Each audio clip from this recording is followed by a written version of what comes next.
Now it's time to hear from you. Prior to COVID-19, we had 47 communities registered for the AIB National Awards Program.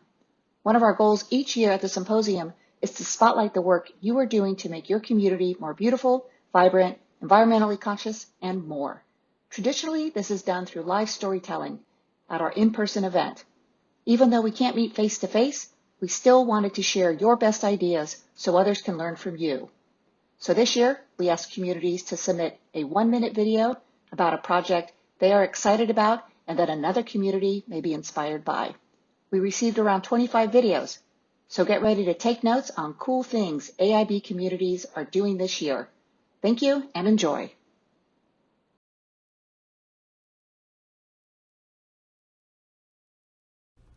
At Vision Carthage this spring, our two main projects were to install hanging flower baskets, and we worked with Carthage Water and Electric as well as the city to implement and put those together. And many people have told me that the square has never looked so beautiful. We also worked with the Studley Foundation to receive a grant to fix some of these sidewalks to make the community more walkable. We hired a contractor to come and help us with this project, and once their guys were able to loosen the bricks with the pickaxes, why then our volunteers would come along behind and get them onto pallets. We ended up with 11 pallets and something like over 6,000 bricks to be able to be used later. New concrete going all the way down 11th Street. We're excited to have the new sidewalks implemented on both 11th Street and Grant Streets, and we plan to continue working on this project as we get more funding for it. So we're very excited with all of the things that Vision Carthage has been able to accomplish this year, and stay tuned, there's more to come. When COVID started filtering through the flower community, one of the biggest harsh realities in our world was all of this product being thrown away. The community was devastated. So we said, what can we do to support our community with what's happening? So we drove to Portland and picked up an entire truck full of product that was going to be thrown away, and we decided to make an installation. We wanted to have something special for people to wake up to. The idea was for it to just appear. We didn't claim that it was from us. It was just nice to be able to give something. Like, it was a dark time. Like, it still isn't over and we're still going through this, but it was just a nice gesture for us to give to our community.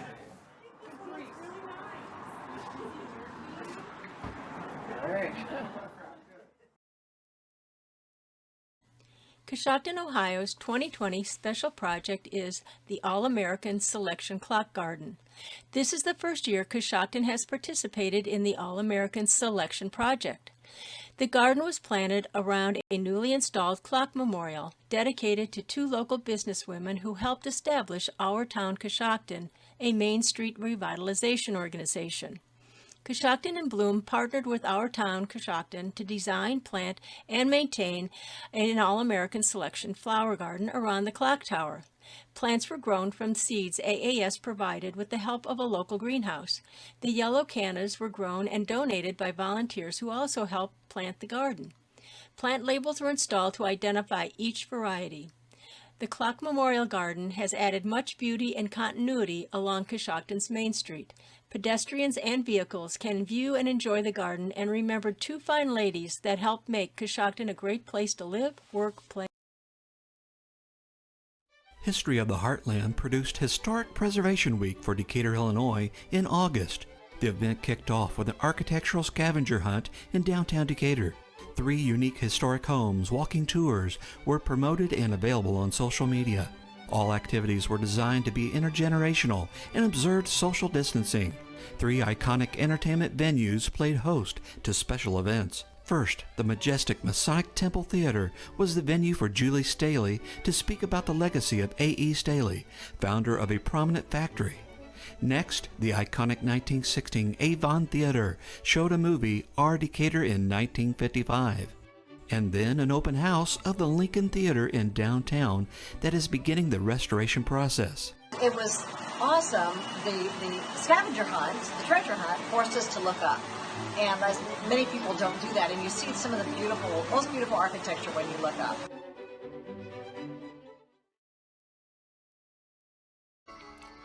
Welcome to East Canfield Village, a heritage neighborhood in Detroit, Michigan. Since 2016, Canfield Consortium has repurposed 9 vacant lots into vibrant community spaces.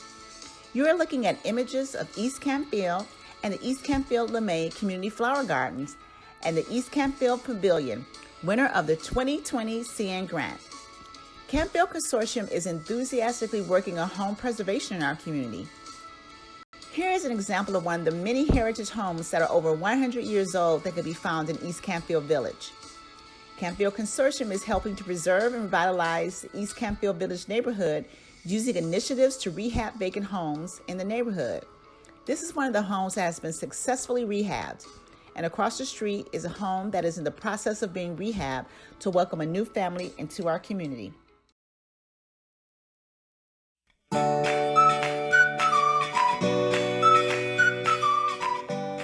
Hi, American in Bloom communities. This has been an interesting year where we had to be flexible, innovative, and utilize our outdoor spaces.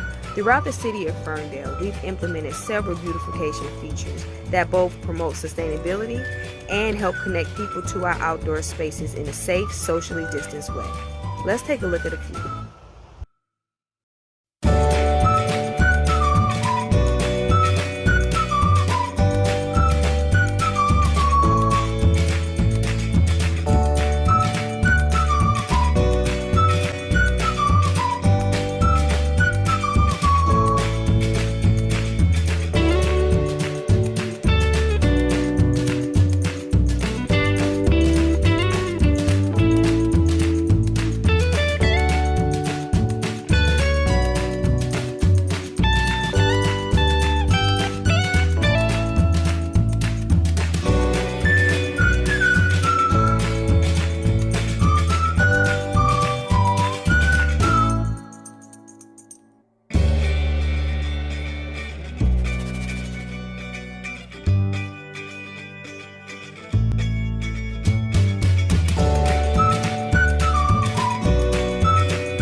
Thank you for your time.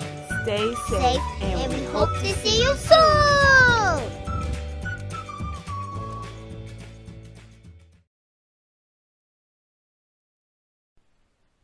Hi, and welcome to the village of Franklin Park. We're a proud, diverse, working-class community, historically known as Chicagoland's heart of manufacturing. Over the last 10 years, our village has revitalized nearly 12 million square feet of vacant or brownfield land into thriving modern industrial space. Take for instance the LEED certified Digital Realty development, which replaced the former unoccupied headquarters of Motorola, or the massive Bridge development, which transformed a field of rusted chemical tanks into a new state-of-the-art warehousing and distribution campus. In the process, we've made sure to focus on sustainability and landscaping to ensure that new developments coexist with their habitats, bring back native plantings, and expand our tree canopy. The village is also environmentally conscious. Our government uses and promotes electric vehicles, encourages pollinator gardens, and promotes transit-oriented smart development. So come to Franklin Park. We have a lot to offer.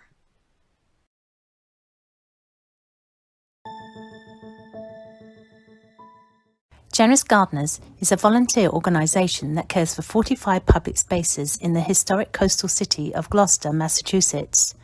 Prior to COVID, our volunteers gathered together to plant and maintain the gardens. Since March, we adapted our working practices by assigning volunteers to care for specific gardens, keeping distance and wearing masks to work safely. We also changed our annual fundraising garden tour to a successful virtual tour featuring our own volunteers' gardens. Our flagship gardens on Stacey Boulevard are a destination for respite and enjoyment. A recent post on Instagram stated, "The delightful beds you have created with their sweeper colour and texture are more beautiful every year. Especially in this difficult year, they offer serenity and order to residents and visitors. They are love therapy. Thank you." Generous Gardeners continues to bring life and joy to Gloucester.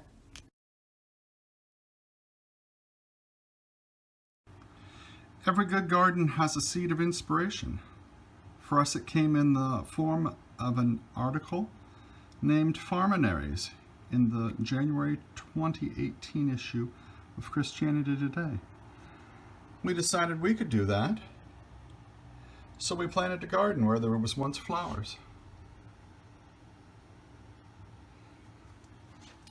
In spring of 2020, it seemed all the more important that there be a garden that would greet the people once they returned to worship in the building. Every Sunday during harvest, there are trays of food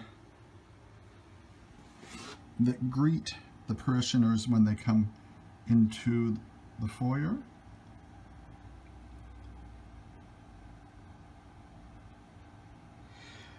Another great joy is teaching our young gardeners where their food comes from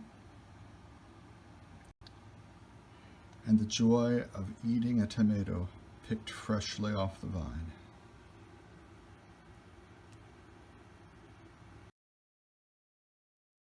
Hey everybody, this is Kelly McWhorter with Greenwood and Bloom in Greenwood, South Carolina.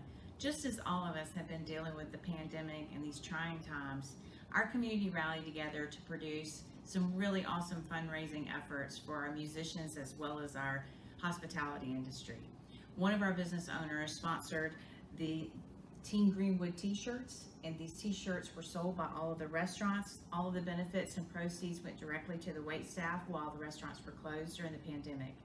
In addition, we had a musicians group called Until Further Notice, and they actually sponsored outdoor concerts that you could see virtually through Facebook Live.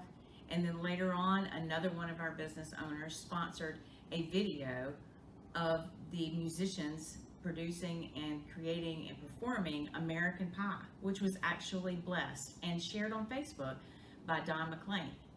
We are so excited that these were such a great hit and a big success, and we hope that you enjoy the video. The link is going to be made available to you by Laura at American Bloom. Thanks. Amid this global pandemic, the Village of Hawthorne Woods in Illinois has creatively and successfully embraced technology to encourage our community to stay engaged, stay active, stay busy, and stay well while staying at home by expanding our virtual toolbox. Through our Village website, our weekly e-blast articles, Facebook page, and even YouTube, our connection to our residents is stronger than ever. Our Parks and Recreation Department developed an extensive list of virtual activities and events to further engage our community and break the monotony of having to stay at home, such as kids' activity workbooks, adult boredom buster books, a chalk art contest, an opportunity for teenagers to express their emotions with a poetry slam contest, story time with village staff members, local business owners and residents, a fishing derby, Lego building contest, Zoom family trivia night, and virtual senior gatherings. We are pleased to share some of our activities and programs that have provided physical and mental wellness during these unprecedented times.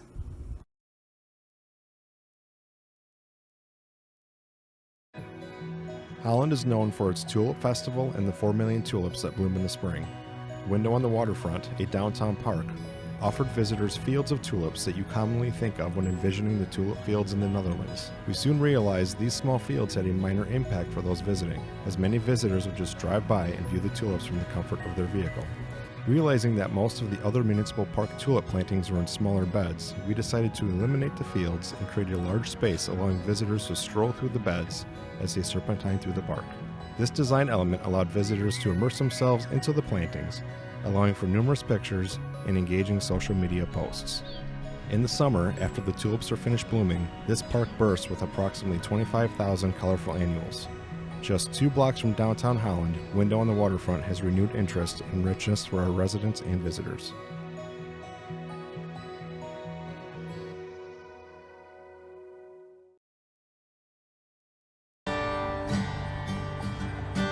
I learned about plants and ecology and biodiversity at the Homewood Science Center.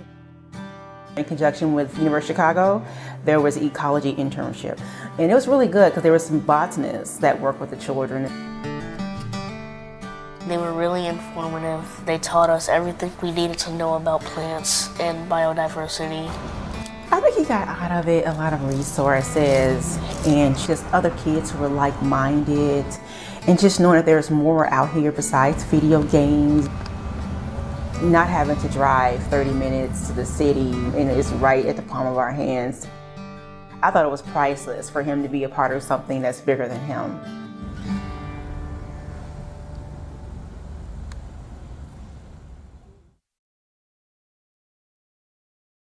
Hi, I'm Rita Renwick, Chair of the City of Joliet's Tree Advisory Board, and we're here with Jim Tiber, the City Arborist. Jim, you've got great floral displays this year. Can you tell us a little bit about that? Yes, Rita. This year we decided to change things up a little bit with our colors. Usually we go with the red, white, and blue theme, and we hang our baskets up around town. This year we decided to decorate our downtown area where we have a Migraine Brewing and the Union Station. We use some of our AIB funds, the Canadian National AIB funds, to purchase some of the flowers that we see on the wall, add to our floral display. We've had a great response regarding the people who come to the restaurant and eat, and just nothing but how great it looks and how comforting it is to come down to this area and see the flowers, see the bees, see the hummingbirds flying around. It really added to the features down here.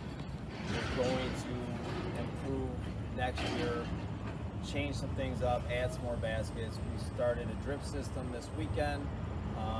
This whole area will be now on a drip system, so we're not relying on them being watered every day, which will take down the maintenance costs, will refund us in money so we can purchase more flowers and add to our floral display. Thank you very much, and hopefully this helps out. Thanks, Jim. Yep. Hello, we are in the historical district of downtown Lockport, Illinois. Our project this year was to put recessed lightings underneath the scale house. This historic building is in front of the Illinois State Museum Lockport Gallery in the South Public Landing parking lot. It is the gateway to the I&M Canal Path and home to the Sand Garden and Scale House Garden. All local efforts went into this project. Main Street Lockport 1836 was the fundraiser event. Viridian Design Services created and donated drawings from permit submittal to as-built phase. Midwest Digital Blueprint donated blueprints. Local electrician Ronnie Page donated his expertise in installing the lights. The City of Lockport waived all the permit fees for us. The Scale House, illuminated at night, is spectacular. It is a great enhancement to all our outdoor events. It just goes to prove that when everyone does a small part, it can lead to big results.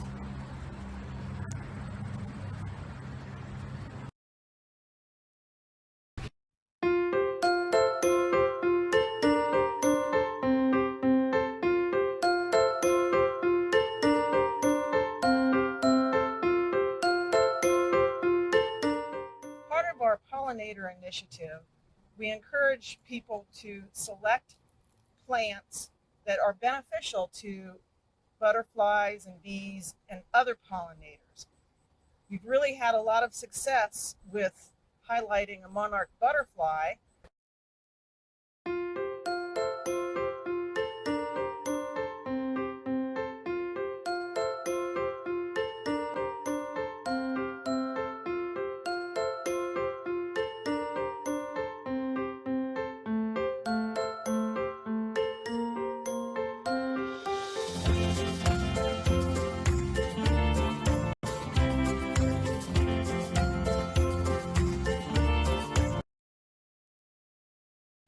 Madison, Mississippi plants zinnia fields in several spots around the city.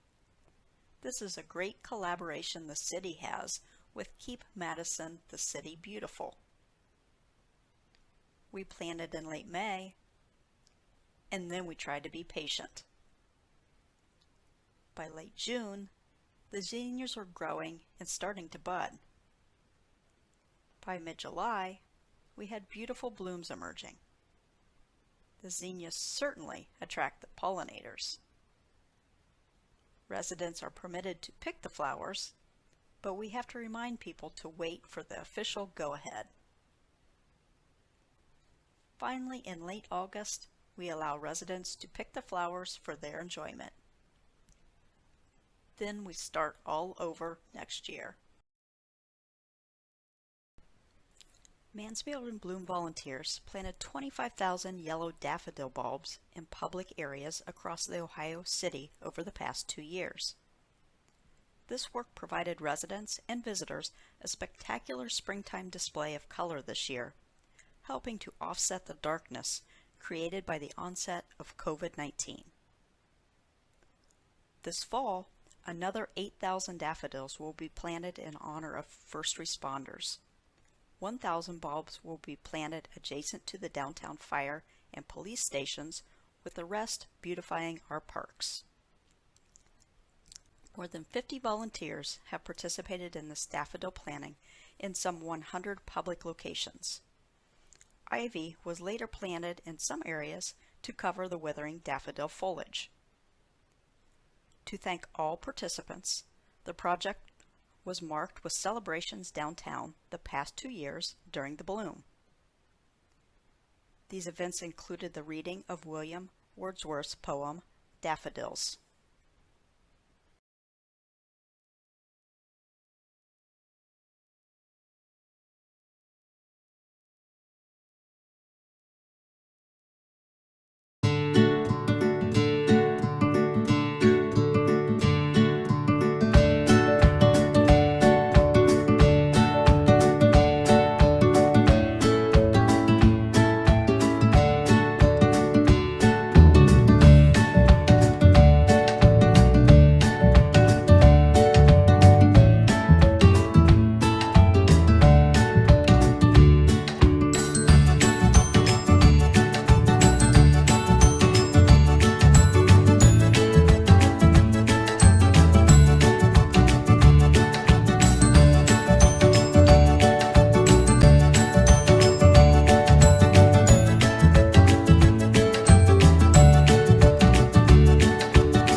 We're at Barker's Island, one of the restoration sites as part of the city's addressing an area of concern in the St. Louis River estuary. This area behind me had a lot of buckthorn in it until some volunteers came in, removed the buckthorn, and using funds from this grant, we were able to replace those invasive species with native plants like tamarack, maple, spruce, and other species that will do well in this particular location. The native trees and shrubs, as well as herbaceous plants, installed on Barker's Island restoration site as part of this grant will be maintained and appreciated by both city staff and volunteers for years to come. This site is adjacent to a public fishing pier and beach, as well as a walkway that runs through this newly restored wetland habitat. In every community, public spaces age and become unattractive from use and abuse. This park in the city of Tavares was no exception. Litter began to accumulate on the grounds. Hedges had become a depository for bottles and trash. By early spring of this year, the park was at an all-time low. City leadership sought to develop an action plan, and within the span of less than 2 weeks, a complete transformation of the park took place. Public Works teams removed lackluster hedges along with 17 enormous bollards, and the park was relieved of a once institutional stereotype. In an effort to eliminate parking in the right-of-way, ornamental fencing was added around the perimeter. The parking lot was resurfaced, striped, and 2 ADA-compliant spaces were added while reestablishing the park as a community park. To finish, white crepe myrtle standards were planted and landscaping around the sign was updated, providing a welcoming and elegant, fresh new look. Today, the park is beautiful and flourishing. Visitors are enjoying and respecting it once more, thanks to the innovation that propels Public Works and America's Seaplane City. Hi, my name's Bob Vetter. I'm right in the center of Venice, Florida, and we're today trying to show you our good idea. This is a flower fountain. It's a normal water fountain that we have converted to be a flower fountain. And we have 6 or 7 of these around the city, and we're going to show you all of those. The idea is to get a lot of flowers in the same amount of space you would get if you were in pots. So this is our idea.